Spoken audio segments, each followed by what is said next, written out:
começar agora sobre estrutura de repetição. Nós estamos no grupo de Churrasco, então vem com a gente.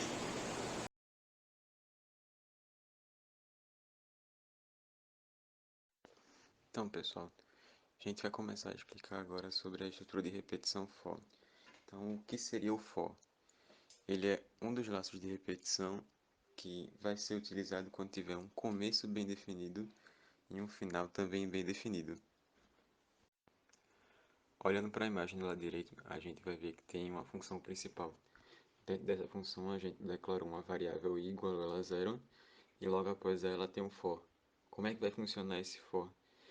Dentro dele está pedindo, no caso, está imprimindo todos os números de 0 até 10 em sequência, um abaixo do outro. Mas como que a gente pode fazer isso acontecer? O for é uma estrutura de repetição que necessita de três condições. No primeiro, tem ali i igual a zero, o que significa, essa é a primeira condição que o for recebe. Ele vai começar quando o i for zero. Ele vai designar esse valor i e a partir disso ele vai começar a imprimir ali os números. Imprimiu a primeira vez, o que acontece? Vamos lá para a terceira condição. I mais mais. O valor de i vai receber um número a mais. Se antes era 0, vai passar a ser 1. E assim vai continuar acontecendo até que o i seja igual a 10, que é a condição no meio. Aí, quando a condição no meio for atingida, vai quebrar o laço do for e vai seguir para o próximo comando.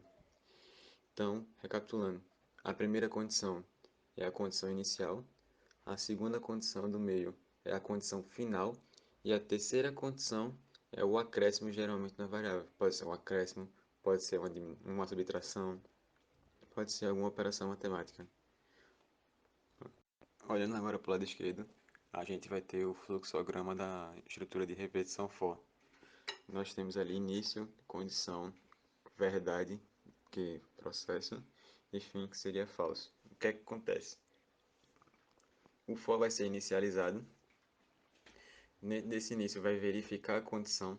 Se a condição for verdadeira ainda, ele vai para o processo. Depois do processo, ele vai para o final. Exemplificando isso daí ali do lado direito, ele vai começar com igual a zero, vai fazer o processo que está dentro dele e vai para o I++ até chegar no 10. Quando chegar no 10, no caso que for repetindo esse processo várias vezes, ele vai para o fim. Caso, desde a primeira condição, já não satisfaça, ele vai direto para o fim, ou seja, ele vai chegar no for, vai verificar, vai ver que não se encaixa, que é falso, e já vai encerrar sem executar o que está dentro.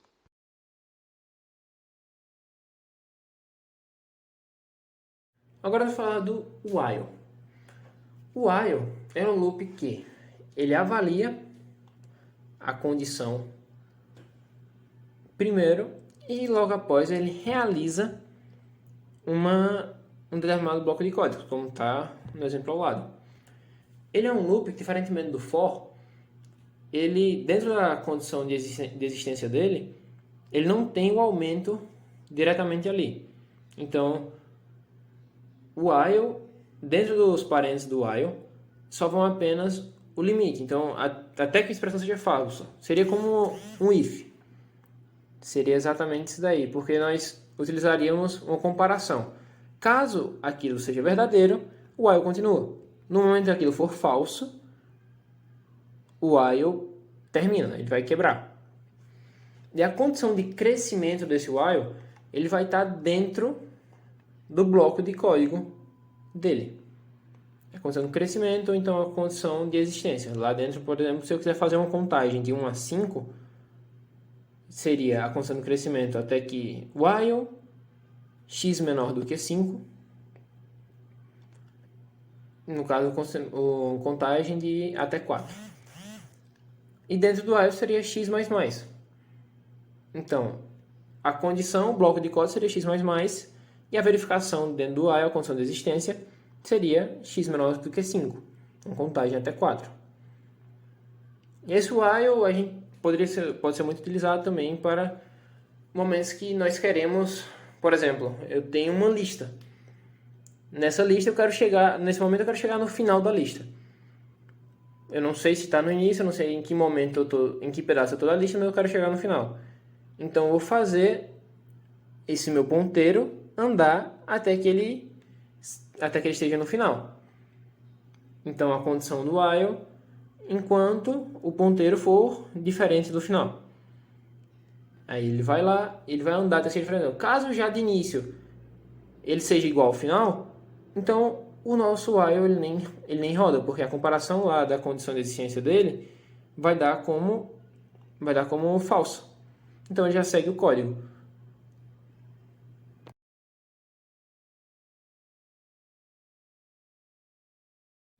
Bem, agora nós falaremos sobre o do while. O do while ele funciona de uma forma que ele realiza o bloco de códigos atribuído a ele antes de fazer a verificação. Então ele primeiro realiza e depois faz a verificação, como está no exemplo ao lado. Vamos lá. Então, em que momento eu utilizaria um do while?